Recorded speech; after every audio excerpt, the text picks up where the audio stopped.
का सिद्धांत जो थॉर्नडाइक के द्वारा दिया गया था, उस सिद्धांत के बारे में हमने अध्ययन कर लिया था। आज हम अध्ययन करने वाले हैं थॉर्नडाइक के सीखने के नियम कि एक अधिगमकर्ता जब विषय वस्तु को सीखने की कोशिश करता है तो वो किस प्रकार के प्रयास करता है और किस प्रकार की स्थितियों को वो पार करता है, और पार करने के बाद में जो उसका लक्ष्य होता है उस लक्ष्य तक पहुंचता है या फिर वो सफलता प्राप्त करता है। तो थॉर्नडाइक के जो सीखने के नियम है, इन नियमों को मुख्य रूप से दो भागों में बांटा गया है। कितने भागों में बांटा गया है? दो भागों में बांटा गया है, जिसमें एक है सीखने के मुख्य नियम, थॉर्नडाइक के सीखने के मुख्य नियम, सीखने के मुख्य नियम, major laws of learning, major laws of learning, और दूसरा है वो है सीखने के गौण नियम, सीखने के गौण नियम, सीखने के गौण नियम, subordinate, subordinate law of learning. ठीक है, अधिगम में जो थॉर्नडाइक के सीखने के नियम है, उन नियमों को कितने भागों में बांटा गया? मुख्य रूप से दो भागों में बांटा गया, जिसमें पहला है सीखने के मुख्य नियम, मेजर लॉ ऑफ लर्निंग, और दूसरा है सीखने के गौण नियम अर्थात सुबॉर्डिनेट लॉज ऑफ लर्निंग। सीखने के मुख्य नियम है वो थॉर्नडाइक ने 3 दिए, जिसमें पहला है तत्परता का नियम, पहला है तत्परता का नियम, पहला है तत्परता का नियम, law of readiness, law of readiness, दूसरा है अभ्यास का नियम, अभ्यास का नियम, law of exercise, law of exercise, और तीसरा है प्रभाव का नियम, तीसरा है प्रभाव का नियम, law of effect, law of effect. तो थॉर्नडाइक ने सीखने के मुख्य 3 नियम स्वीकार किए, जिसमें पहला है तत्परता का नियम, दूसरा है अभ्यास का नियम, और तीसरा कौन सा है? प्रभाव का नियम। तो थॉर्नडाइक ने सीखने के जो मुख्य नियम है वो कितने बताए? 3 बताए। अब हम अध्ययन करते हैं सीखने के गौण नियम। तो थॉर्नडाइक ने सीखने के मुख्य रूप से जो गौण नियम बताए वो बताए 5 की। सीखने के गौण नियम कितने हैं? 5, जिसमें पहला है बहुशक्ति, बहुशक्ति या बहुविधि, बहुशक्ति या बहुविधि क्रिया का नियम, बहुशक्ति या फिर बहुविधि क्रिया का नियम, law of multiple response, law of multiple response, दूसरा है अभिवर्ती का नियम, अभिवर्ती का नियम, law of attitude, law of attitude, तीसरा है आंशिक क्रियाओं का नियम, आंशिक क्रियाओं का नियम, आंशिक क्रियाओं का नियम, law of partial activity, law of partial activity, चौथा है अनुरूपता का नियम, अनुरूपता का नियम, law of analogy, law of analogy, और जो 5वां नियम है वो है साचर्य परिवर्तन का नियम, साहचर्य परिवर्तन का नियम, साहचर्य परिवर्तन का नियम,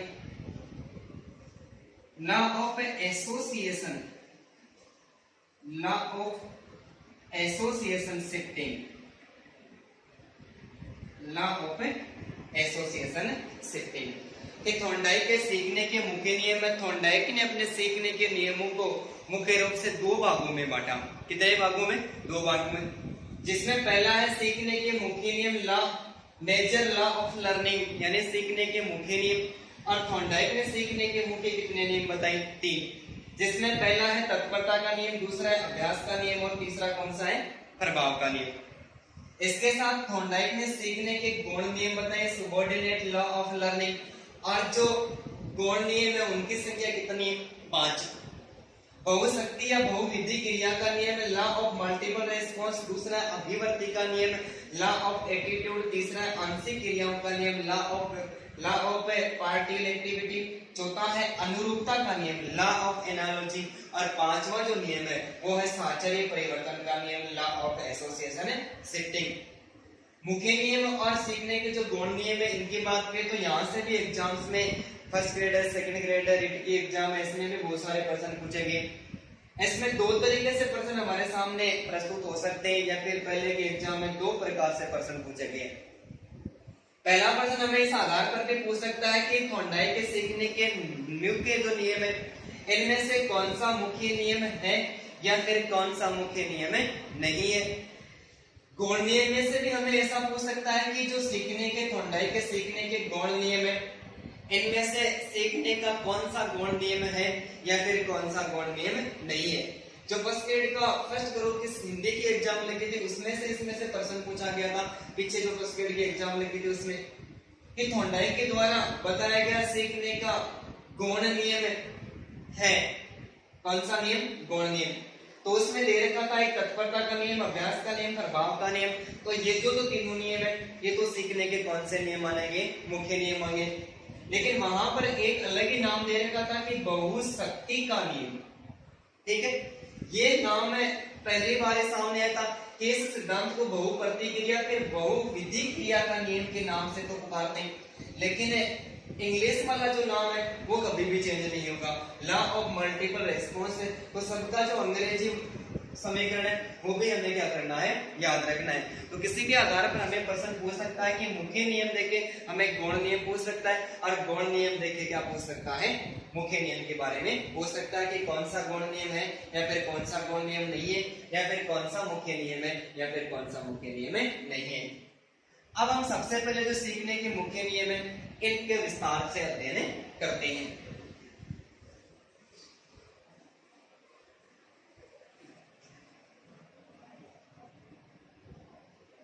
ठीक है, सबसे पहला नियम है वो है तत्परता का नियम। पहला है तत्परता का नियम कि प्राणी के सामने जब अपना कोई लक्ष्य या फिर उद्देश्य होता है, प्राणी के सामने जब कोई लक्ष्य या फिर उद्देश्य होता है, ठीक है, जैसे वर्तमान समय में मान सकते हैं कि जो रिट की एग्जाम है, ये रिट की एग्जाम हमारा लक्ष्य है। रिट की एग्जाम क्या है? ये हमारा लक्ष्य है कि हम किसी भी प्रकार से अधिगम क्रिया को करेंगे, और अधिगम क्रिया करने के बाद में अनेक प्रकार के जो सीखने के तरीके होते हैं उन सारे तरीकों में से किसी न किसी तरीके को हम अपनाएंगे, और अपनाने के बाद में क्या करेंगे? हम अपने लक्ष्य को प्राप्त करेंगे। तो तत्परता का नियम है, इस लक्ष्य तक पहुंचने के लिए थॉर्नडाइक का जो तत्परता का नियम है, ये तत्परता का नियम कहता है कि सीखना तभी संभव है, सीखना तभी संभव है, सीखना तभी संभव है जब सीखने वाला जो अधिगम करता है वो अधिगम करता सीखने के लिए तैयार हो। पहला नियम है तत्परता का नियम, और ये तत्परता का नियम कहता है कि सीखना तभी संभव है जब अधिगम करता सीखने हेतु तैयार हो। यदि अधिगम करता सीखने के लिए तैयार नहीं है तो अधिगम कभी भी नहीं होता है। ये बात कौन स्वीकार करता है? ये सीखने का तत्परता का नियम। ये ऐसा कह सकते हैं कि सीखना अर्थात अधिगम तभी संभव है जब अधिगमकर्ता सीखने के लिए तैयार होता है, अर्थात जब अधिगमकर्ता सीखने के लिए तैयार नहीं होता है तो अधिगम प्रक्रिया कभी भी आगे नहीं बढ़ सकती। तत्परता के नियम के संबंध में थॉर्नडाइक का मानना है कि किसी भी कार्य को करने के लिए तैयार होता है कोई व्यक्ति, तो तैयार होना आदि सफलता मानी जाती है। तैयार होना क्या मानी जाती है? आदि सफलता मानी जाती है। कि बहुत सारे स्टूडेंट तो ऐसे होते हैं कि जब जैसे रिट की एग्जाम है, फर्स्ट ग्रेड की, सेकंड ग्रेड की एग्जाम है, और उनने ये धारणा बना रखी है कि मुझे तो केवल और केवल टीचर ही बनना है, उसके लिए चाहे मुझे किसी भी प्रकार की कोई गतिविधियां क्यों न करनी पड़े, चाहे मुझे किसी भी प्रकार का अभ्यास क्यों ना पढ़ना पड़े, मैं हर परिस्थिति में क्या करूंगा? लक्ष्य को प्राप्त करने के लिए तैयार रहूंगा। लेकिन कुछ स्टूडेंट ऐसे होते हैं जिनको बार बार कहने के बावजूद भी इस बात का कोई फर्क ही नहीं पड़ता कि किस प्रकार से, वो तो यही सोचते हैं कि मेरे किस्मत में नौकरी लिखी हुई है, आज नहीं तो कल किसी भी आधार पर मिल जाएगी। लेकिन सबसे पहले जो स्थिति है, जो लक्ष्य, वो उन्हीं व्यक्तियों को प्राप्त होता है जो अपने लक्ष्य के लिए दिन रात क्या करते हैं? मेहनत करते हैं, और उनको कहने की आवश्यकता नहीं होती, वो अपने आप ही उस लक्ष्य के प्रति अनुक्रिया करने के लिए क्या हो जाते हैं? तैयार हो जाते हैं। तो थॉर्नडाइक का मानना है कि सीखने के लिए तैयार होना आदि सफलता मान ली जाती है कि व्यक्ति के सामने कोई विषय वस्तु लक्ष्य प्रस्तुत होता है और व्यक्ति बिना कहे ही उस विषय वस्तु के प्रति, लक्ष्य के प्रति अधिगम प्रक्रिया को शुरू कर देता है, अर्थात लक्ष्य तक पहुंचने की जो स्थिति होती है उसके मार्ग को व्यवस्थित कर देता है, तो उसकी आदि सफलता तो उसको वहीं पर मिल जाती है। तो थॉर्नडाइक कहता है कि सीखने के लिए व्यक्ति का तैयार होना क्या मानी जाती है? आदि सफलता मानी जाती है। अर्थात हम ऐसा कह सकते हैं कि किसी भी कार्य को करने के लिए, किसी भी कार्य को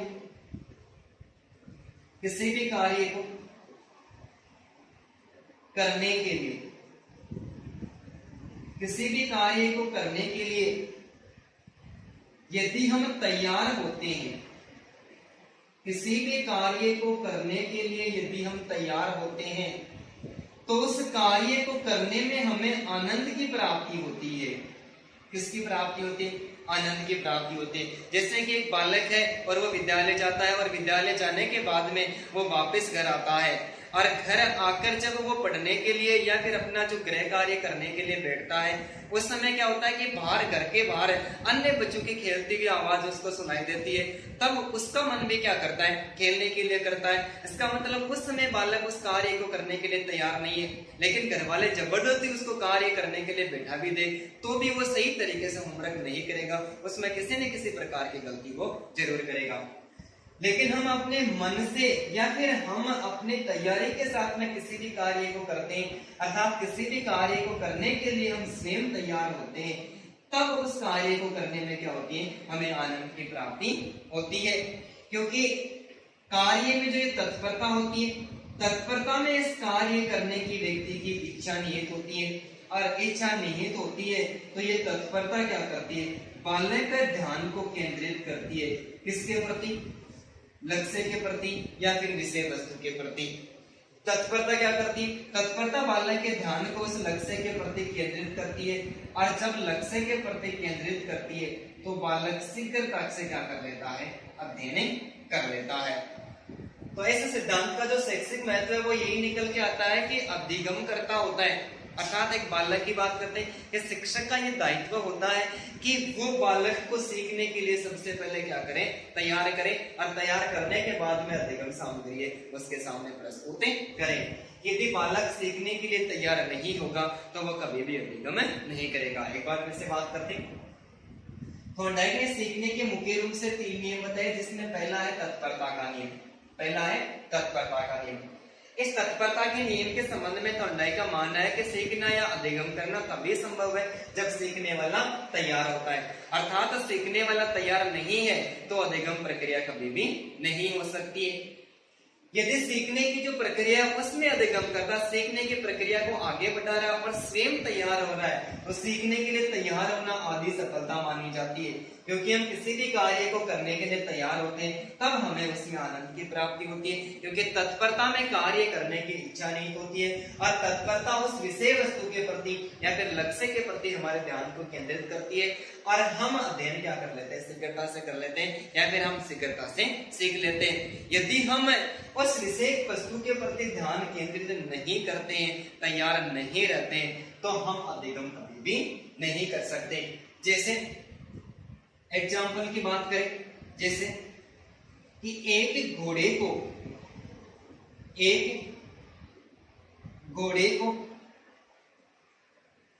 तालाब तक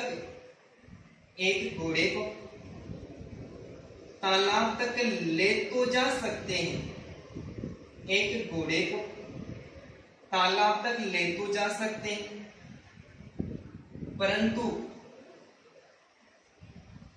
पानी पीने के लिए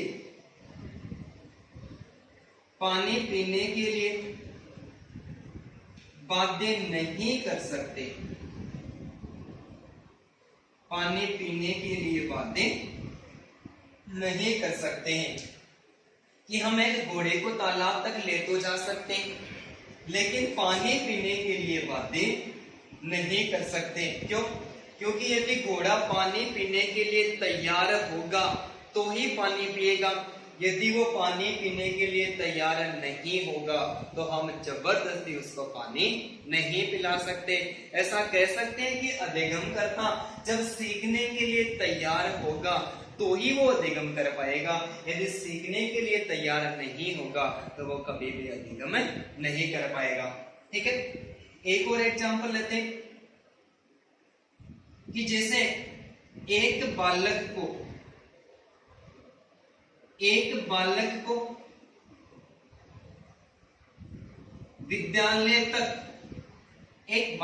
को विद्यालय तक ले तो जा सकते हैं,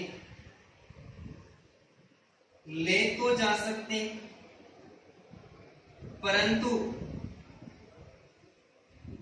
पढ़ने के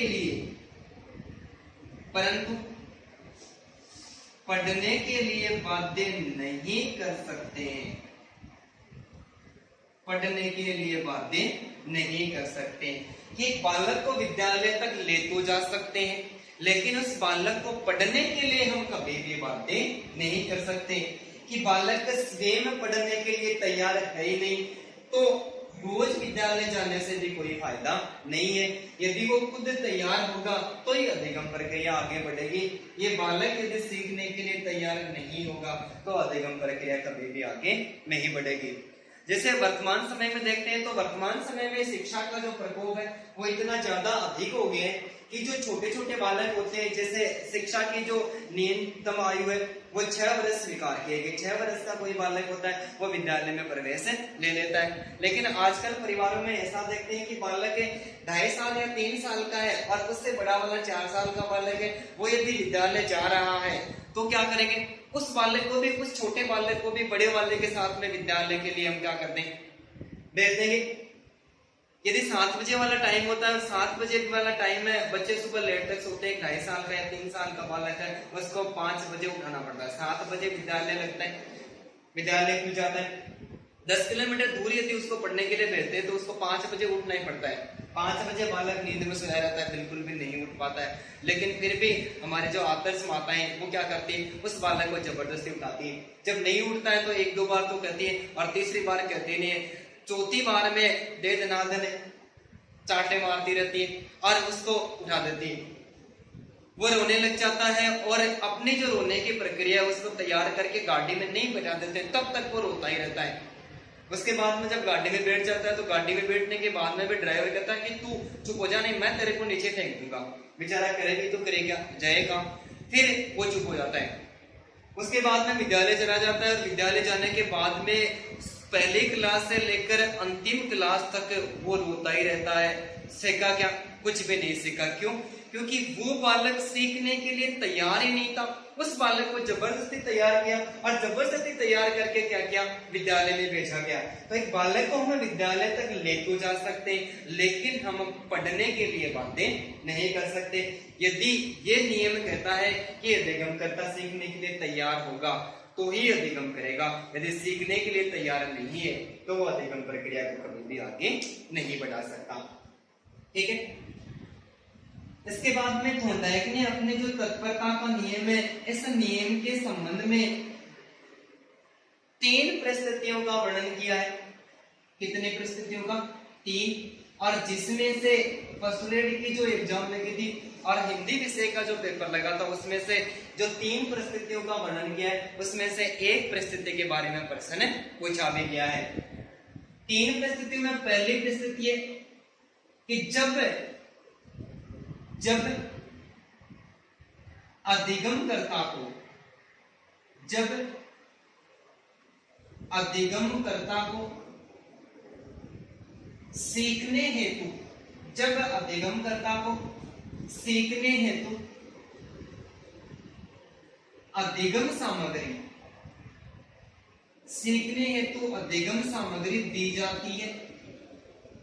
सीखने हेतु अधिगम सामग्री दी जाती है और वह सीखने के लिए तैयार है तो उसे संतोष की प्राप्ति होती है। किसकी प्राप्ति होती है? तो उसे संतोष की प्राप्ति होती है। ये लाइन पूछी गई थी। ठीक है, कि जब अधिगमकर्ता को सीखने है तो अधिगम सामग्री दी जाती है। क्या दी जाती है? अधिगम सामग्री दी जाती है और वह सीखने के लिए तैयार है तो उसे किसकी प्राप्ति होती है? संतोष की प्राप्ति होती है। और ये प्रश्न पूछ के विकल्प में दिया हुआ था तत्परता का नियम, अभ्यास का नियम, प्रभाव का नियम और बहुप्रतिक्रिया का नियम। तो ये विषय वस्तु किसके द्वारा प्रतिपादित की गई? ये थॉर्नडाइक के द्वारा। थॉर्नडाइक ने तत्परता का जो नियम है, उस तत्परता के नियम के संबंध में 3 परिस्थितियों का अध्ययन किया है। 3 में से पहली है कि जब अधिगमकर्ता को सीखने हेतु अधिगम सामग्री दी जाती है और वह सीखने हेतु तैयार है। तो इस तत्परता का संबंध किससे? तैयार का संबंध है तत्परता के नियम से। तो वह सीखने के लिए तैयार है तो उसको संतोष की प्राप्ति होती है। ठीक है। दूसरी स्थिति है, इसी में थोड़ा बहुत बदलाव किया है कि जब अधिगमकर्ता को सीखने हेतु अधिगम सामग्री दी जाती है, जब अधिगमकर्ता को अधिगम सामग्री दी जाती है और वह सीखने के लिए तैयार नहीं है, तो उसे किसकी प्राप्ति होती है? तो उसे असंतोष की प्राप्ति होती है। तो उसे असंतोष की प्राप्ति होती है। कि सीखने की तो दूसरी परिस्थिति है कि जब अधिगमकर्ता को सीखने हेतु अधिगम सामग्री दी जाती है और वह सीखने के लिए तैयार नहीं है तो उसे किसकी प्राप्ति होती है? असंतोष की प्राप्ति होती है। और सीखने के लिए तैयार है तो किसकी प्राप्ति होती है? संतोष की प्राप्ति होती है। ठीक है। इसके अलावा जो तीसरी परिस्थिति है कि जब अधिगमकर्ता को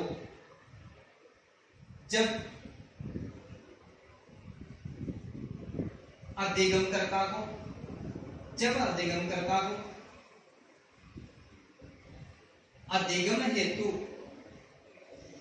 हेतु अधिगम सामग्री दी जाती है। अधिगम हेतु अधिगम सामग्री दी जाती है। अधिगम हेतु अधिगम सामग्री नहीं दी जाती है तो उसे भी असंतोष की प्राप्ति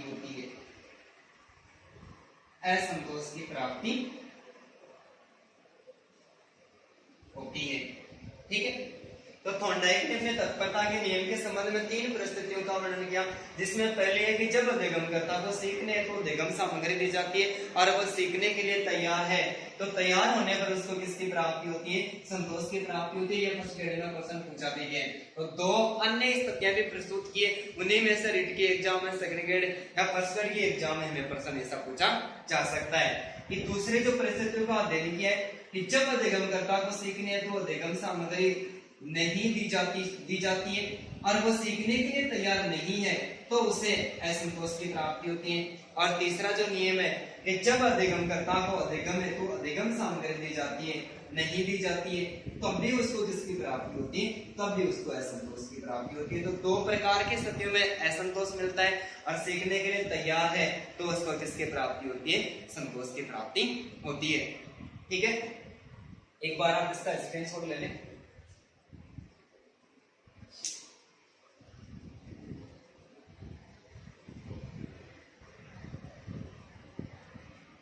ठीक है,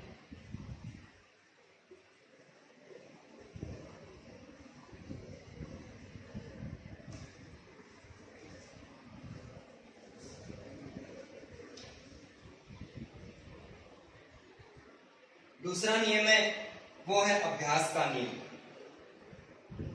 अभ्यास का नियम, ठीक है, ऐसा अभ्यास के नियम के संबंध में थॉर्नडाइक का मानना है, किसका मानना है, थॉर्नडाइक का मानना है। थॉर्नडाइक का मानना है कि अधिगम प्रक्रिया, अधिगम प्रक्रिया का बार बार दोहराव किया जाए। क्या किया जाए, बार बार दोहराव किया जाए तो अधिगम स्थायी होता है। तो अधिगम क्या होता है, स्थायी होता है। ठीक है, जब हमने थॉर्नडाइक का उद्दीपक अनुक्रिया का सिद्धांत पढ़ा था वहां पर हमने इस बात को स्वीकार किया था कि थॉर्नडाइक ने अपने सिद्धांत में, उद्दीपक अनुक्रिया के सिद्धांत में जो सर्वाधिक बल दिया है वो किस पर दिया है, सर्वाधिक बल अभ्यास पर दिया है। कि थॉर्नडाइक ने बुद्धि को स्वीकार नहीं किया, माना कि यदि व्यक्ति किसी भी विषय वस्तु के प्रति, भाई एक व्यक्ति को लक्ष्य की प्राप्ति है तो अनेक प्रकार की विषय वस्तु पढ़ने की कोई आवश्यकता नहीं है। यदि वो एक ही विषय वस्तु का 20 बार अध्ययन कर देता है तो वो अधिगम प्रक्रिया में जो अधिगम वो क्या हो जाता है, स्थायी हो जाता है। तो ये अभ्यास का नियम स्वीकार करता है कि अधिगम प्रक्रिया का बार बार क्या किया जाए, दोहराव किया जाए, बार बार उसका अभ्यास किया जाए तो अधिगम स्थायी हो जाता है। और अधिगम स्थायी होने के बाद में, अधिगम स्थायी होने के बाद में जो स्थिति है, सीखी हुई स्थिति है, यानी सीखा हुआ ज्ञान है, अधिगम स्थायी होने के बाद में सीखे गए ज्ञान की पुनरावृत्ति की जाए। क्या की जाए, सीखे गए ज्ञान की पुनरावृत्ति की जाए। तो उद्दीपक और अनुक्रिया के बीच में, किसके बीच में, उद्दीपक एवं अनुक्रिया के बीच में जो संबंध है वो संबंध प्रगाढ़ हो जाता है, यानी गहरा हो जाता है। ठीक है, अभ्यास के नियम के संबंध में थॉर्नडाइक का मानना है कि अधिगम प्रक्रिया का बार बार क्या चाहिए, दोहराव किया जाए। कि किसी भी लक्ष्य को प्राप्त करने के लिए या फिर विषय वस्तु का अध्ययन करने के लिए हमें अलग अलग विषय वस्तु को पढ़ने की कोई आवश्यकता नहीं है। तो क्या करेंगे, एक ही विषय वस्तु का 20 बार अध्ययन कर दिया जाए तो अधिगम क्या हो जाता है, स्थायी हो जाता है। अर्थात अधिगम क्रिया का बार बार दोहराव किया जाए, अधिगम स्थायी हो जाता है। और अधिगम स्थायी होने के बाद में जो हमने ज्ञान प्राप्त किया है, जो ज्ञान हमने सीखा है, उसे सीखे गए ज्ञान की पुनरावृत्ति की जाए तो उद्दीपक और अनुक्रिया के बीच में विशिष्ट जो संबंध है वो प्रगाढ़ अर्थात गहरा हो जाता है। और गहरा होने का एक ही कारण हो सकता है कि उसके बाद में भी जब अधिगमकर्ता के सामने कोई दूसरा लक्ष्य या फिर दूसरा उद्दीपक रखा जाता है, उसके प्रति वो तुरंत क्या करेगा, अनुक्रिया करेगा और उसके ज्ञान को स्थायी करने के लिए उसका बार बार अभ्यास करेगा। अर्थात थॉर्नडाइक का मानना है कि बार बार अभ्यास के कारण, बार बार अभ्यास के कारण भूल और गलतियां, बार बार अभ्यास के कारण भूल और गलतियां क्या हो जाती है, कम होती जाती है। कि हम किसी भी विषय वस्तु को एक बार पढ़ते हैं, एक बार पढ़ने के बाद में उसका जो विषय वस्तु होती है वो हमें 10% याद रहती है। कितनी याद रहती है, 10% याद रहती है। लेकिन हम क्या करें कि इस विषय वस्तु को बार बार अध्ययन करें।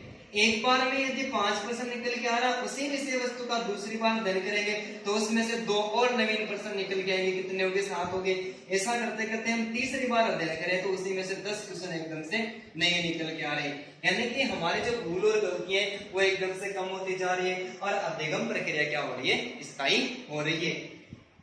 थॉर्नडाइक का मानना है कि अभ्यास के द्वारा, किसके द्वारा, अभ्यास के द्वारा किया गया अधिगम, अभ्यास के द्वारा किया गया अधिगम स्थायी होता है। इसे थॉर्नडाइक ने उपयोग का नियम नाम दिया है। क्या नाम दिया? उपयोग का नियम। ये प्रश्न पहले एग्जाम में पूछा भी जा चुका है। थॉर्नडाइक के अभ्यास के नियम को दो भागों में बांटता है, एक उपयोग का नियम और दूसरा, एक उपयोग का नियम और दूसरा अनुपयोग का नियम, दूसरा अनुपयोग का नियम। ठीक है, एक उपयोग का नियम और दूसरा अनुपयोग का नियम। कि अभ्यास के द्वारा, किसके द्वारा, किसी भी विषय वस्तु का बार बार अभ्यास किया जाता है और अभ्यास करने के कारण जो अधिगम होता है वो क्या हो जाता है? एकदम स्थायी होता है। जो अधिगम स्थायी होता है उसको किस नाम से पुकारा? उपयोग का नियम। तथा दूसरी स्थिति को स्वीकार किया कि बिना अभ्यास के, बिना अभ्यास के ज्ञान विस्मृत हो जाता है, विस्मृत हो जाता है, तो उसे क्या नाम दिया? तो उसे अनुपयोग का नाम दिया, अनुपयोग का नियम नाम दिया। कि बिना अभ्यास के अधिगम क्या हो जाता है? विस्मृत हो जाता है।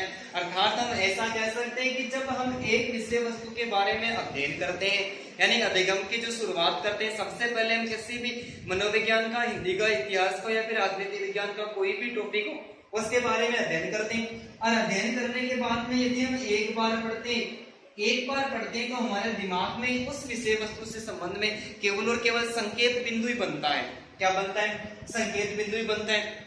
और हम उसके बाद में अगले यूनिट का अध्ययन करें तो हमने क्या किया कि अभ्यास नहीं किया, और अभ्यास नहीं करने का दूसरा जो संकेत बिंदु उसके ऊपर बन गए, फिर तीसरी बार बन गए। ऐसा करते करते 10 दिन का पहले जो हमने पढ़ा है वो हमें बिल्कुल भी याद नहीं रहेगा। क्यों? क्योंकि उस विषय वस्तु का हमने अध्ययन नहीं किया, और बिना अभ्यास के कारण जो सबसे पहले पढ़ा था वो ज्ञान क्या हो गया? विस्मृत हो गया, यानी गायब हो गया हमारे मेमोरी से। तो उसे किस नाम दिया? उसे अनुप्रयोग का नाम दिया। एक बार फिर से बात करते हैं। थॉर्नडाइक का सीखने का जो दूसरा नियम है वो अभ्यास का नियम है। अभ्यास के नियम के संबंध में थॉर्नडाइक का मानना है कि अधिगम प्रक्रिया का बार बार दोहराव किया जाए। क्या किया जाए? बार बार दोहराव किया जाए तो अधिगम प्रक्रिया स्थायी हो जाती है, और सीखे गए ज्ञान की पुनरावृत्ति की जाए तो उद्दीपक और अनुक्रिया के बीच में संबंध है वो गहरा हो जाता है। अर्थात हम ऐसा कह सकते हैं कि एक लक्ष्य या फिर उद्देश्य को प्राप्त करने के लिए हमें अनेक प्रकार की विषय वस्तु की आवश्यकता नहीं है। एक ही विषय वस्तु के प्रति यदि अभ्यास किया जाए, 20 बार अभ्यास कर दिया जाए तो वो अधिगम क्या हो जाता है? स्थायी हो जाता है। और बार बार अभ्यास करने के कारण एक व्यक्ति की भूल और गलतियां कम होती है और कम होती जाती है। अंत में जाकर अधिगम की प्रक्रिया एकदम से स्थायी हो जाती है। उसके तुरंत बाद में एक व्यक्ति के व्यवहार में क्या आता है? परिवर्तन आता है। अभ्यास के नियम को थॉर्नडाइक ने दो भागों में बांटा, एक उपयोग का नियम और दूसरा कौन सा? अनुपयोग का नियम। कि अभ्यास के द्वारा किया गया अधिगम स्थायी होता है, इसे उपयोग का नियम कहते हैं। और बिना अभ्यास के जो अधिगम की प्रक्रिया है, ज्ञान है, वो एकदम से विस्मृत हो जाता है। इसे थॉर्नडाइक ने किसका नाम दिया? इसने अनुपयोग का नाम दिया। अर्थात हम ऐसा कह सकते हैं कि किसी भी विषय वस्तु को यदि हम एक ही बार पढ़ते हैं तो हमारे मस्तिष्क में केवल और केवल संकेत बिंदु ही बनता है। अभ्यास नहीं करेंगे तो बिना अभ्यास के कारण, आज हमको पढ़ते हुए 10वां दिन है, और 10वें दिन में जो पहला यूनिट पढ़ा था, सबसे पहले अधिगम का अर्थ एवं परिभाषा पढ़ी थी। यदि उसका हमने अभ्यास नहीं किया तो पीछे वाली 9 क्लास है, वो 9 क्लास का ज्ञान क्या हो गया? गायब हो गया। तो उसे थॉर्नडाइक ने किसका नाम दिया? अनुप्रयोग का नाम दिया। ठीक है, आप एक बार इसका भी स्क्रीनशॉट ले लें।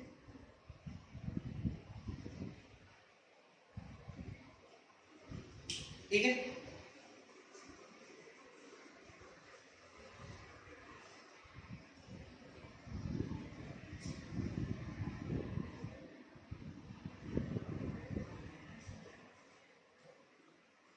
अब देखो इसके एक एग्जाम्पल की बात करते हैं।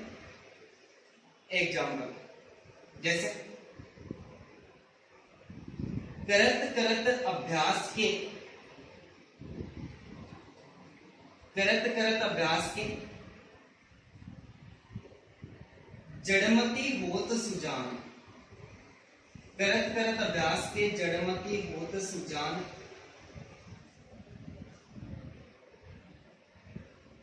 रसरी आवत जातते, रसरी आवत जातते, सिल पर पड़त निशान, रसरी आवत जातते सिल पर पड़ते निशान। इससे करत कर अभ्यास के जड़मत वो तो सुझा नहीं है, पहले एग्जाम में उदाहरण पूछा गया कि इससे इसे वस्तु के अंतर्गत थोंडाई का कौन सा नियम काम करे। करत यानी करते करते अभ्यास से जड़ यानी जो बालक होते हैं उसकी जो निम्न बुद्धि का बालक होता है, मति यानी क्या होती है बुद्धि, जड़मति कौन सा बालक होता है निम्न बुद्धि का बालक। होत यानी हो गया, सजन यानी सजन पुरुष है कि एक बालक के पास में बिल्कुल भी ज्ञान नहीं था और उसने क्या किया, बार बार अभ्यास किया। अभ्यास करने के कारण एक जड़मत यानी निम्न बुद्धि वाला बालक था, वो कैसा बन गया, सजन पुरुष बन गया। जैसे कि रसरी आवत जाते, रसरी यानी रसी, आवत जात यानी आती जाती रहती है, कहां पर है, कुएं से, कुएं के अंदर, ठीक है। प्राचीन समय में जो पानी रस्सियों के माध्यम से कुएं से बाल्टियों के द्वारा निकाला जाता था, तो रसरी आवत जाते, सिल यानी पत्थर, सिल यानी पत्थर, पड़त यानी पड़ गए निशान, कि एक पत्थर की बात करें और एक रस्सी की बात करें, दोनों में समानता की बात करें तो पत्थर होता है वो उस रस्सी से ज्यादा दृढ़ होता है, ज्यादा कठोर होता है। लेकिन कुएं से पानी निकालते समय कुएं की मुंडेर पर लगा हुआ जो पत्थर है, ये रस्सी है, इस पत्थर से टकराती है, कुएं के अंदर आती जाती रहती है और बार बार टकराने के कारण क्या हुआ, बार बार अभ्यास के कारण ये पत्थर दृढ़ता, कठोरता, कठोर होने के बाद में इस पत्थर पर उस रस्सी के इससे क्या बन गए, निशान बन गए। तो ये सिद्धांत मानता है कि हम भी किसी वस्तु का बार बार अध्ययन करेंगे तो हमारे मस्तिष्क में उस विषय वस्तु के निशान बन जाएंगे, उनको कभी मिटा नहीं पाएंगे, अर्थात वो ज्ञान क्या हो जाएगा, वो ज्ञान एकदम से स्थायी हो जाएगा। ठीक है, ओके।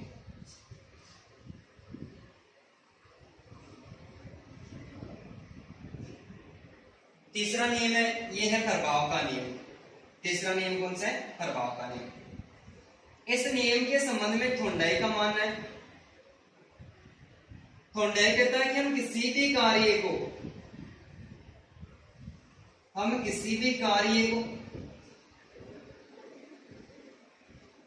उसके प्रभाव के द्वारा सीखते हैं। किसके द्वारा सीखते हैं, किसी भी कार्य को करते हैं, हम उस कार्य का जितना प्रभाव होता है उस प्रभाव के आधार पर करते हैं।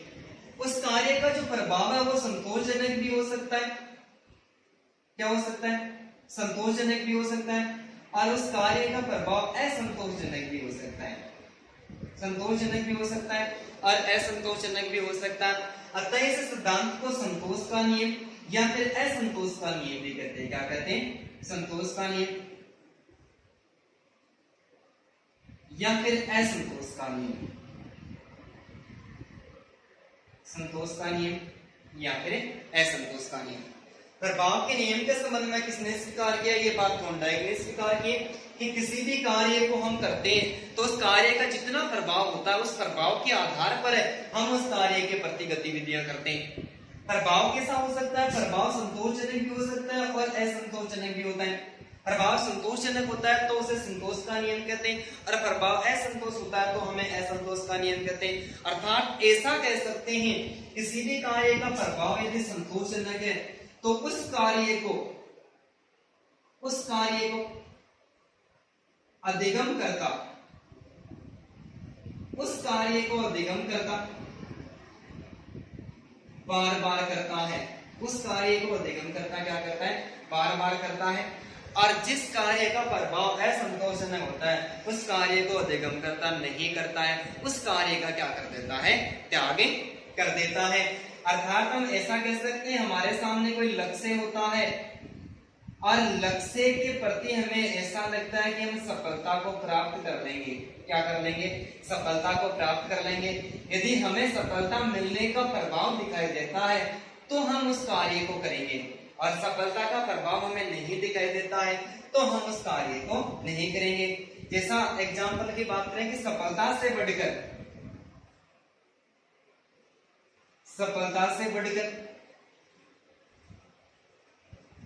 कोई दूसरा पुरस्कार नहीं, सफलता से बढ़कर कोई दूसरा पुरस्कार नहीं। ठीक है, यदि सफलता मिल रही है तो यहाँ पर कौन सा नियम काम कर रहा है? संतोष का नियम है काम कर रहा है। एक बार फिर से बात करते हैं कि प्रभाव के नियम के संबंध में थॉर्नडाइक का मानना है कि हम किसी भी कार्य को उसके प्रभाव के आधार पर करते हैं। प्रभाव कैसा कैसा हो सकता है? उस कार्य का प्रभाव संतोषजनक होता है। संतोषजनक कब होता है? कि लक्ष्य हमारे सामने और हमें सफलता की आस है। सफलता से बढ़कर कोई हमारे लिए दूसरा पुरस्कार नहीं हो सकता, क्योंकि हम रिट की तैयारी करने वाले, फर्स्ट ग्रेड सेकंड ग्रेड किसी भी एग्जाम की तैयारी करना चाहे कोई भी स्टूडेंट हो, वो तैयारी करते समय एक ऐसा ही सोचता है कि जैसे तैसे करके मेरा एक बार क्या हो जाए, सिलेक्शन हो जाए, उसके बाद में तुम्हें पता नहीं क्या कर दूंगा। तो इस प्रकार उसको सफलता का अनुभव होता है, लक्ष्य के प्रति को संतोष की प्राप्ति होती है, और जिस कार्य से संतोष की प्राप्ति होती है उस कार्य को अधिगम करता बार बार करता है। और यहाँ पर जो नियम लागू होता है उसको थॉर्नडाइक ने क्या किया? असंतोष का नियम। और जिस कार्य को करने में सफलता नहीं मिलती है, अधिगम करता ऐसे कार्य का त्याग कर देता है, अर्थात जिस कार्य से असंतोष प्राप्त होता है उसका अधिगम करता त्याग कर देता है। तो उस नियम को किस नाम से पुकारा जाता है? असंतोष का नियम है पुकारा जाता है। जैसे कि सफलता से बढ़कर कोई दूसरा पुरस्कार नहीं। इस सिद्धांत की शिक्षा के क्षेत्र में जो उपयोगिता है वो यह है कि यदि विद्यालय का वातावरण, किसका? विद्यालय का वातावरण, विद्यालय का वातावरण एवं अध्यापन, विद्यालय का वातावरण एवं अध्यापन ऐसा हो कि बालक प्रसन्न रहे, बालक प्रसन्न रहे। ठीक है, ये बात है हमें देखने में भी मिलती है। एक ही गांव में ऐसा मान सकते हैं कि दो विद्यालय, ठीक है, एक गांव में दो विद्यालय, और दोनों विद्यालय में यदि विद्यार्थियों की तुलना करें तो इस पहले वाले विद्यालय में 500 विद्यार्थी हैं और दूसरा वाला विद्यालय उसमें मात्र 50 विद्यार्थी हैं। ये किसका प्रभाव है? ये वहां का विद्यालय का वातावरण और वहां पर जिस प्रकार का अध्यापन करवाया जाता है, बालकों को जैसा सिखाया जाता है उसका प्रभाव है। तो शिक्षा के संबंध में सिद्धांत की उपयोगिता है कि विद्यालय का वातावरण एवं अध्यापन इस प्रकार का एकदम बेहतरीन तरीके का हो कि बालक को वहां पर प्रसन्न रहे और उस अध्यापन सामग्री का उस बालकों पर पूरा पूरा प्रभाव पड़े। यदि प्रभाव पड़ेगा तो उस विद्यालय में वो एडमिशन ज्यादा लेंगे, और प्रभाव नहीं रहेगा तो उस विद्यालय में वो एडमिशन बिल्कुल भी नहीं रहेगी। तो धन्यवाद दोस्तों। थॉर्नडाइक ने अपने सीखने के मुख्य रूप से कितने नियम बताए? 3 नियम बताए, और तीनों नियमों का हमने क्या कर लिया है? अध्ययन कर लिया है। और अब भी किसी प्रकार की कोई गलती वगैरह रहती है तो आप कमेंट में जरूर कमेंट करें और उस गलती के बारे में बताएं। नेक्स्ट जो वीडियो होगा उस वीडियो में उस गलती का सबसे पहले समाधान किया जाएगा। तो धन्यवाद दोस्तों।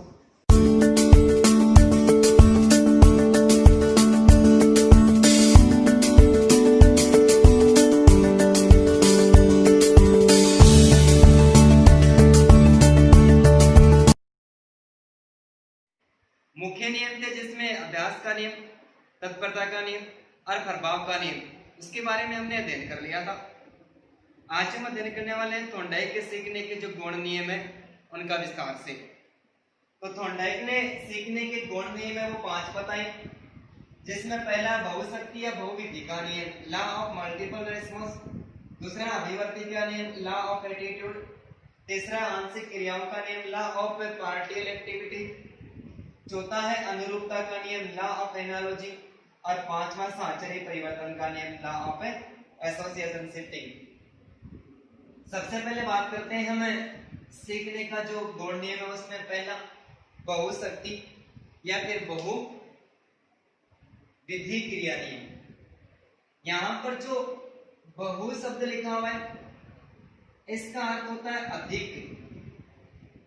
क्या होता है? अधिक होता है। थॉर्नडाइक का मानना है कि व्यक्ति सीखने के लिए, किसका मान है? थॉर्नडाइक का मानना है। थॉर्नडाइक का मानना है कि व्यक्ति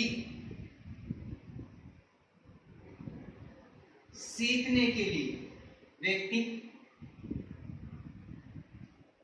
सीखने के लिए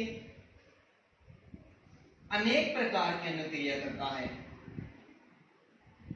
अनेक प्रकार की अनुक्रिया करता है, अनेक प्रकार की अनुक्रिया करता है। ठीक है, बहु का अर्थ होता है अधिक, विधि का मतलब होता है कानून, और आगे क्या करता है क्रिया। कि व्यक्ति के सामने, बालक के सामने कोई लक्ष्य या फिर कोई उद्दीपक रख दिया जाता है और उस उद्दीपक या फिर लक्ष्य को प्राप्त करने के लिए क्या करता है, एक व्यक्ति लक्ष्य को प्राप्त करने के लिए, सीखने के लिए अनेक प्रकार की अनुक्रिया करता है। क्या करता है, अनेक प्रकार की अनुक्रिया करता है। इनमें से कुछ अनुक्रिया ऐसी होती है जो लक्ष्य की प्राप्ति में, जो लक्ष्य की प्राप्ति में सहायक होती है, लक्ष्य की प्राप्ति में सहायक होती है। और कुछ अनुक्रियाएं ऐसी होती है जो लक्ष्य की प्राप्ति में, लक्ष्य की प्राप्ति में बाधक होती है, लक्ष्य की प्राप्ति में बाधक होती है। कि थॉर्नडाइक का मानना है कि व्यक्ति किसी भी विषय वस्तु के बारे में ज्ञान की प्राप्ति करता है या फिर अधिगम करता है या फिर वो सीखता है, तो सीखने के लिए वो क्या करता है, अनेक प्रकार की अनुक्रिया करता है। जैसे रिट की एग्जाम है, इस रिट के एग्जाम में ये प्राणी के सामने उसका लक्ष्य या फिर उद्देश्य है। ठीक है, तो कुछ स्टूडेंट तो ऐसे हैं कि रिट के एग्जाम को पास करने के लिए कोचिंग्स वगैरह कर रहे हैं, कुछ स्टूडेंट ऐसे हैं जो घर पे सेल्फ स्टडी कर रहे हैं, और सेल्फ स्टडी में कुछ स्टूडेंट है वो गाइड पढ़ रहे हैं, या फिर कुछ ऑथेंटिक तथ्य होते हैं जो 6 से लेकर 10वीं तक की 11वीं 12वीं की जो बुक चलती है उनके ऑथेंटिक तथ्यों से अध्ययन करके वो अपने लक्ष्य की प्राप्ति कर लें। तो थॉर्नडाइक का मानना है कि सीखने के लिए अनेक प्रकार की अनुक्रिया करता है। कुछ अनुक्रियाएं ऐसी होती है जो लक्ष्य की प्राप्ति में सहायक होती है, कुछ अनुक्रियाएं ऐसी होती है जो लक्ष्य की प्राप्ति में बाधक होती है। लेकिन जो अनुक्रियाएं लक्ष्य की प्राप्ति में सहायक होती है, इस प्रकार की अनुक्रियाओं को व्यक्ति बार बार करता है, और जो अनुक्रिया लक्ष्य की प्राप्ति में बाधक होती है, इस प्रकार की अनुक्रिया करना प्राणी त्याग देता है। तो थॉर्नडाइक का मानना है कि किसी एक ही कार्य के प्रति, किसी एक ही कार्य के प्रति या तो किसी एक कार्य को अलग अलग तरीके से करें, एक ही कार्य को अलग अलग तरीके से करें, या फिर एक ही कार्य के प्रति, एक ही कार्य के प्रति एक से अधिक क्रिया करें, एक से अधिक क्रिया करें, तो अधिगम शीघ्रता से होता है। क्या होता है, अधिगम शीघ्रता से होता है। थॉर्नडाइक का मानना है कि एक ही कार्य को अलग अलग तरीके से करें। जैसे रिट की एग्जाम है, तो रिट की एग्जाम में कुछ स्टूडेंट क्या करें, कोचिंग करें, कुछ स्टूडेंट घर पर ही जो गाइड वगैरह उनकी पढ़ाई कर रहे हैं, और कुछ स्टूडेंट ऐसे हैं कि वो ऑथेंटिक तथ्य की जो अपनी बीएससीआर या फिर एनसीईआरटी की बुक वगैरह चलती है उनका भी अध्ययन करें, और उनका अध्ययन करके भी वो अपने लक्ष्य को प्राप्त करने की कोशिश करें। तो थॉर्नडाइक कहता है कि एक ही कार्य को अलग अलग तरीके से करें या फिर एक कार्य के प्रति एक से अधिक अनुक्रिया करें, तो प्राणी क्या करता है, शीघ्रता के साथ में अधिगम कर लेता है। अर्थात जब प्राणी एक ही विषय वस्तु, एक ही लक्ष्य या फिर एक ही कार्य के प्रति अधिक अनुक्रिया करता है, एक से अधिक अनुक्रिया करता है और एक से अधिक अनुक्रिया करके वो लक्ष्य की प्राप्ति करता है, तो इस प्रकार से यदि प्राणी सीखता है, उस नियम को थॉर्नडाइक ने क्या नाम दिया, बहुशक्ति या फिर बहुविधि क्रिया का नियम नाम दिया। एक बार फिर से बात करते हैं, थॉर्नडाइक के सीखने का जो गौण नियम है उसमें पहला बहुशक्ति या फिर बहुविधि। इस नियम में नाम से पता चल रहा है कि प्राणी लक्ष्य तक पहुंचने के लिए अनेक प्रकार की अनुक्रिया करता है, और इसी बात को स्वीकार करता है थॉर्नडाइक। एक व्यक्ति सीखने के लिए अनेक प्रकार की अनुक्रिया करता है, उनमें से कुछ अनुक्रिया ऐसे होती है जो लक्ष्य की प्राप्ति में सहायक होती है, और कुछ अनुक्रिया ऐसी होती है लक्ष्य की प्राप्ति में बाधक होती है। लेकिन जो अनुक्रिया लक्ष्य की प्राप्ति में सहायक होती है उनको प्राणी बार बार करता है, और जो अनुक्रिया बाधक होती है उनको करना ही त्याग देता है। अर्थात थॉर्नडाइक कहता है कि एक व्यक्ति अपने लक्ष्य तक पहुंचने के लिए, फिर कार्य को करने के लिए कब शीघ्रता के साथ में सीखता है, जब एक ही कार्य को अलग अलग तरीके से किया जाए या फिर क्या किया जाए, एक ही कार्य के प्रति एक से अधिक अनुक्रिया करता है कोई भी प्राणी, तो वो अधिगम शीघ्रता के साथ में कर लेता है। और यदि अधिगम इस आधार पर अलग अलग कार्य करके या फिर एक कार्य के प्रति एक से अधिक अनुक्रिया करके प्राणी उस लक्ष्य तक पहुंचता है और इस प्रकार से अधिगम करता है। उस सीखने को थॉर्नडाइक ने क्या नाम दिया? बहुशक्ति, बहुविधि या फिर बहुक्रिया नाम दिया। ठीक है।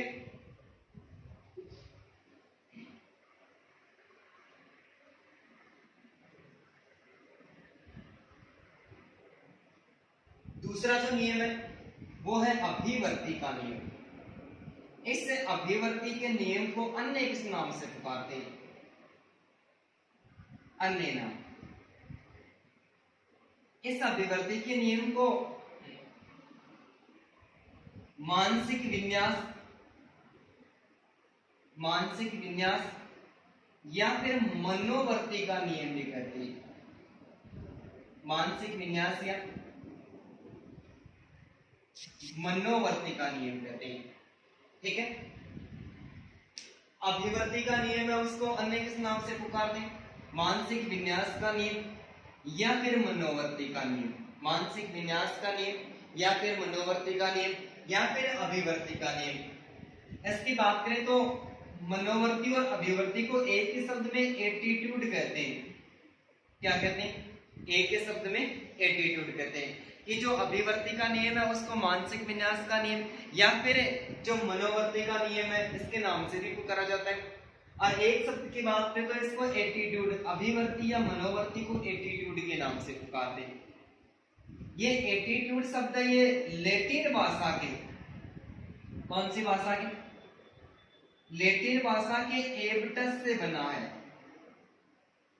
लैटिन भाषा के एबटस से बना है और जिसका शाब्दिक अर्थ होता है नजरिया या फिर दृष्टिकोण। नजरिया या फिर दृष्टिकोण। नजरिया फिर दृष्टिकोण। कि अभिवर्ती के जो नियम है उसको मानसिक विन्यास या फिर मनोवर्ती का नियम भी कहते हैं और एक शब्द में कहते हैं एटीट्यूड। ये एटीट्यूड शब्द ये लैटिन भाषा के एबटस से बना है। किससे बना है? एबटस से बना है और जिसका शाब्दिक अर्थ होता है नजरिया फिर दृष्टिकोण। तो यहाँ पर हम ऐसा कह सकते हैं कि जब बालक अधिगम करता है और वो जब सीखता है, सीखते समय जो लक्ष्य या फिर जो उद्देश्य या फिर जो विषय वस्तु होती है, लक्ष्य, उद्देश्य या फिर विषय वस्तु होती है, उस विषय वस्तु के प्रति उस बालक का नजरिया कैसा है, उस बालक का दृष्टिकोण कैसा है। यानी उस विषय वस्तु के प्रति जो बालक का नजरिया या फिर जो दृष्टिकोण है वो सकारात्मक भी हो सकता है। क्या हो सकता है? सकारात्मक। और सकारात्मक के साथ में कैसा हो सकता है? नकारात्मक भी हो सकता है। यदि बालक का विषय वस्तु के प्रति जो नजरिया है वो दृष्टिकोण सकारात्मक है, कैसा है? सकारात्मक है। सकारात्मक है तो वो क्या करता है? उस अधिगम प्रक्रिया को शीघ्रता के साथ में सीख लेता है। और यदि शिक्षण प्रक्रिया जो दृष्टिकोण है शिक्षण प्रक्रिया के संबंध में नकारात्मक है तो वो उस अधिगम प्रक्रिया को कभी भी प्रभावी नहीं बना पाता है, अर्थात नहीं सीख पाता है। ठीक है। तो थॉर्नडाइक का मानना है कि एक बालक का जो विषय वस्तु होती उस विषय वस्तु के प्रति यदि दृष्टिकोण नजरिया एकदम सकारात्मक होता है तो प्राणी शीघ्रता के साथ में सीखता है और नकारात्मक होता है तो प्राणी शीघ्रता के साथ में अधिगम नहीं कर पाता है। तो अतः हम कह सकते हैं कि किसी भी विषय वस्तु को या फिर सीखने की जो विषय वस्तु होती है, किसी भी विषय वस्तु को सकारात्मक सोच के साथ, किसके साथ में? सकारात्मक सोच के साथ में शुरू किया जाए तो प्राणी उसका शीघ्रता के साथ में अध्ययन कर लेता है। और इस नियम का जो शिक्षा के क्षेत्र में जो महत्व है वो यह है कि शिक्षक का दायित्व है। किसका दायित्व है? एक शिक्षक का दायित्व है कि अधिगम सामग्री के प्रति बालकों की सबसे पहले सकारात्मक सोच का विकास करें। एक शिक्षक का दायित्व है कि अधिगम सामग्री के प्रति बालकों का सबसे पहले जो सकारात्मक सोच होती है उसका विकास करें और सकारात्मक सोच का विकास करने के बाद में अधिगम सामग्री प्रस्तुत करें। क्या करें? अधिगम सामग्री प्रस्तुत करें। ठीक है। तो सीखने का दूसरा नियम है अभिवर्ती का नियम, जिसको मानसिक विन्यास या मनोवर्ती का नियम भी कहते हैं और एक ही शब्द में उसको एटीट्यूड कहते हैं। एटीट्यूड लैटिन भाषा के एबटस से बना है और जिसका शाब्दिक अर्थ होता है नजरिया फिर दृष्टिकोण। तो थॉर्नडाइक का मानना है कि जब प्राणी सीखता है और सीखता है उस समय जो विषय वस्तु होती है उस विषय वस्तु के प्रति उस प्राणी का दृष्टिकोण कैसा है, उसका नजरिया कैसा है। यदि दृष्टिकोण सकारात्मक है तो वो शीघ्रता के साथ में सीखेगा, यदि नकारात्मक है तो वो कभी भी नहीं सीखेगा।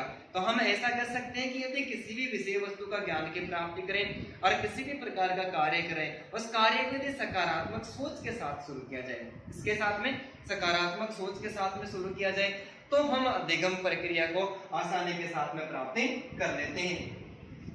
इस नियम का शिक्षा के क्षेत्र में महत्व है कि एक शिक्षक का दायित्व है। किसका दायित्व है? शिक्षक का दायित्व है कि एक शिक्षक जब बालकों को सिखाने का कार्य करता है तो उस शिक्षक का दायित्व है कि जो भी अधिगम सामग्री होती है उस अधिगम सामग्री के प्रति सबसे पहले बालकों की क्या करें, अधिगम सामग्री के प्रति बालकों की सकारात्मक सोच का विकास करें और सकारात्मक सोच का विकास करने के बाद में क्या करें, उस अधिगम सामग्री को प्रस्तुत करें। तब बालक क्या करेंगे, शीघ्रता के साथ में सीख जाएंगे।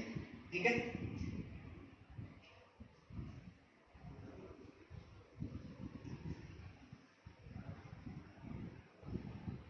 तीसरा नियम है आंशिक क्रियाओं का नियम।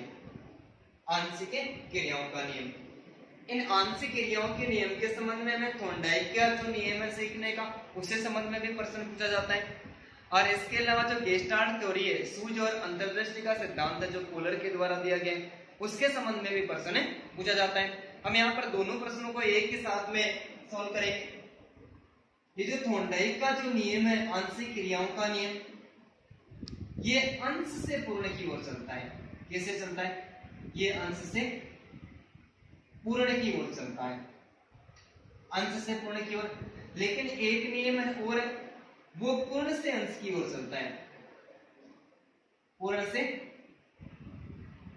अंश की ओर।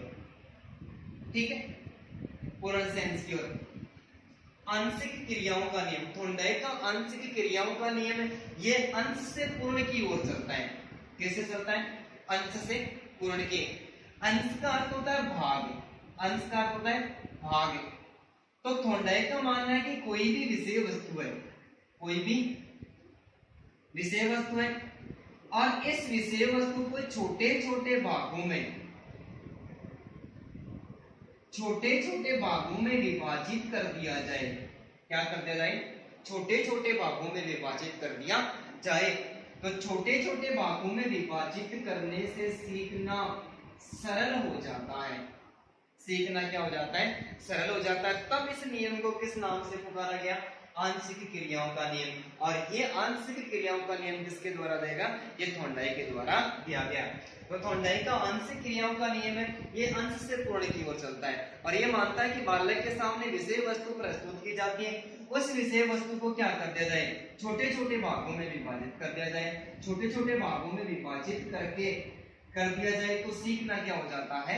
सरल हो जाता है। जैसे हम अधिगम पढ़ रहे हैं, अधिगम में जब हम पढ़ रहे हैं तो अधिगम को हम छोटे छोटे भागों में पढ़ रहे हैं, अंश से पूर्ण की ओर पढ़ रहे हैं कि एक अधिगम है और अधिगम में सबसे पहले हमने उसका अर्थ पढ़ा, उसके बाद में परिभाषा पढ़ी, उसके बाद में उसकी विशेषताएं पढ़ी, फिर हमने सोपानिक प्रक्रिया पढ़ी, फिर अधिगम के पक्ष पढ़ा, फिर अधिगम स्थानांतरण और अंत में जाके अधिगम के सिद्धांत। सिद्धांतों में जो पहला सिद्धांत था वो उद्दीपक अनुक्रिया का सिद्धांत, और उसी के आधार पर थॉर्नडाइक के सीखने के जो नियम थे उसमें सबसे पहले हमने मुख्य नियम पढ़ा और उसके बाद में अब हम किसकी बात करें? सीखने के गौण नियम की बात करें। तो एक विषय वस्तु को हमने क्या किया? छोटे छोटे भागों में विभाजित कर दिया और छोटे छोटे भागों में विभाजित करके हम समय के अंतराल के आधार पर पढ़ रहे हैं तो वो हमें आसानी के साथ में याद हो रहा है। तो यहाँ पर सीखने का कौन सा नियम लागू होता है? आंशिक क्रियाओं का नियम। ये पूर्ण से अंश की और जो नियम है ये जो गेस्टाल्ट थ्योरी पर आधारित है। किस पर आधारित है? Gestalt theory. अरे गेस्टाल्ट शब्द है, ये जर्मन भाषा का शब्द है और जिसका शाब्दिक अर्थ होता है समग्र आकार या फिर पूर्ण आकृति। तो ये सिद्धांत मानता है कि किसी भी विषय वस्तु को सर्वप्रथम बालकों के सामने छोटे छोटे भागों में विभाजित करने की आवश्यकता नहीं, पहले उस विषय वस्तु को पूर्ण रूप से बालकों के सामने प्रस्तुत किया जाए और पहले पूर्ण रूप से प्रस्तुत करने के बाद में उसको छोटे छोटे भागों में बांट दिया जाए।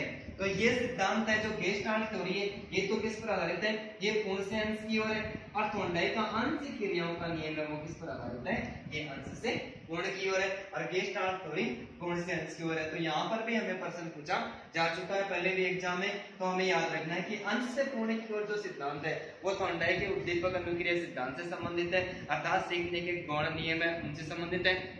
और पूर्ण से अंश की ओर जो सिद्धांत है, नियम है, ये गेस्टाल्ट थ्योरी अर्थात कोहलर का जो अंतर्दृष्टि एवं सूझबूझ का सिद्धांत है ये उस पर आधारित है। ठीक है।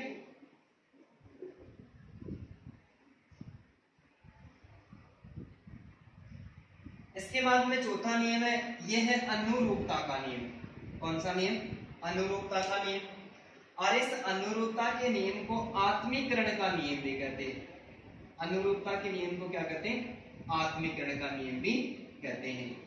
ठीक है। तो थॉर्नडाइक का सीखने का जो गौण नियम है उसमें चौथा नियम है अनुरूपता का नियम। और इस अनुरूपता के नियम को किस नाम से पुकारते हैं, आत्मीकरण के नाम से भी पुकारते हैं। और आत्मीकरण का अर्थ होता है बालक के विषय वस्तु का ज्ञान है वो स्वयं ही ग्रहण करते हैं। क्या करते हैं, स्वयं ही ग्रहण करना, विषय वस्तु का ज्ञान स्वयं ही ग्रहण करना। अर्थात थॉर्नडाइक का मानना है कि बालक के सामने कोई नवीन समस्या आती है, क्या आती है, बालक के सामने कोई नवीन समस्या आती है, तब बालक क्या करता है, उस नवीन समस्या का समाधान करता है। नवीन समस्या का क्या करता है, समाधान करता है। और नवीन समस्या का समाधान किस पर आधारित करता है, वो अपने पूर्व ज्ञान के आधार पर करता है। किसके आधार पर, पूर्व ज्ञान के आधार पर। ठीक है। पूर्व ज्ञान के आधार पर समस्या का समाधान करके उस विषय वस्तु का जो ज्ञान है उस विषय वस्तु के ज्ञान का क्या कर लेता है, आत्मीकरण कर लेता है, या फिर उस ज्ञान को अपने अनुरूप बना लेता है। तो आत्मीकरण का नियम या फिर अनुरूपता का नियम, इस नियम के अनुसार थॉर्नडाइक का मानना है कि बालक के सामने कोई समस्या आती है, क्या आती है, किसी भी प्रकार की कोई समस्या आती है और उस समस्या का समाधान बालक किसके आधार पर करता है, पूर्व ज्ञान के आधार पर करता है। तो शिक्षा के क्षेत्र में इस सिद्धांत का महत्व है कि जो बालक के सामने एक शिक्षक का दायित्व है, इसका दायित्व है कि शिक्षक का दायित्व है कि ये शिक्षक बालकों के सामने नवीन समस्या प्रस्तुत करे। क्या करे, नवीन जो समस्या है ये नवीन समस्या प्रस्तुत करे। और नवीन समस्या प्रस्तुत करने के बाद में बालक अपने पूर्व ज्ञान का सहारा लेंगे। किसका सहारा लेंगे, बालक अपने पूर्व ज्ञान का सहारा लेंगे।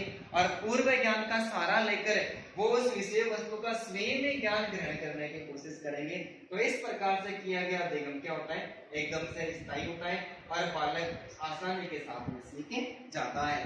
तो सीखने का चौथा नियम है वो अनुरूपता का नियम, जिसको किस नाम से पुकारते हैं, आत्मीकरण का नियम। आत्मीकरण के नियम के अंतर्गत बालक क्या करता है, स्वयं ज्ञान ग्रहण करने की कोशिश करता है। तो थॉर्नडाइक का मानना है कि बालक के सामने कोई नवीन समस्या आती है, क्या आती है, बालक के सामने कोई नवीन समस्या आती है, तब बालक उसका समाधान करने की कोशिश करता है। लेकिन जब समाधान करता है तब वो क्या करता है, पूर्व में सीखा गया ज्ञान है उसको आधार मानता है। अर्थात नवीन समस्या का समाधान के लिए वो पूर्व ज्ञान को आधार मानकर उस समस्या का समाधान करता है और स्वयं समाधान करके उसका ज्ञान प्राप्त कर लेता है, अर्थात आत्मीकरण कर लेता है। तो शिक्षक का दायित्व है कि शिक्षक क्या करे, शैक्षिक महत्व के अंतर्गत एक शिक्षक क्या करे, उस बालक के सामने नवीन समस्याएं प्रस्तुत करे और नवीन समस्या प्रस्तुत करने के बाद में बालक पूर्व ज्ञान को आधार बनाएगा और पूर्व ज्ञान के माध्यम से उस समस्या का समाधान कर लेगा।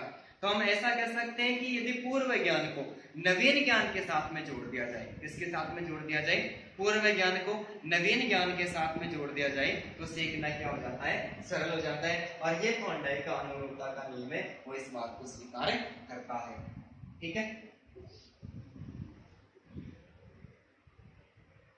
लास्ट नियम है साहचर्य परिवर्तन का नियम। साहचर्य परिवर्तन का नियम, यहां पर साहचर्य का अर्थ होता है संबंध स्थापित करना।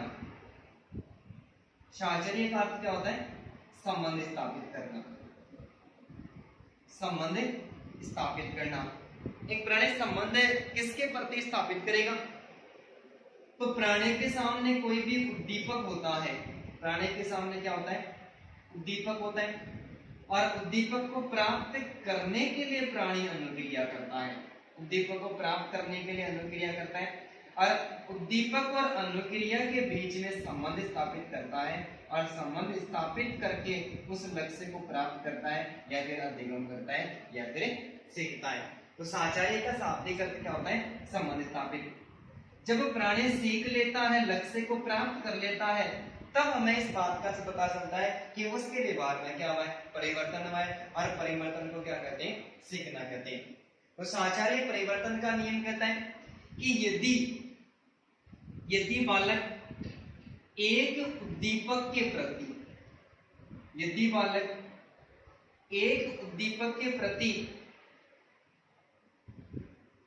अनुक्रिया कर सकता है,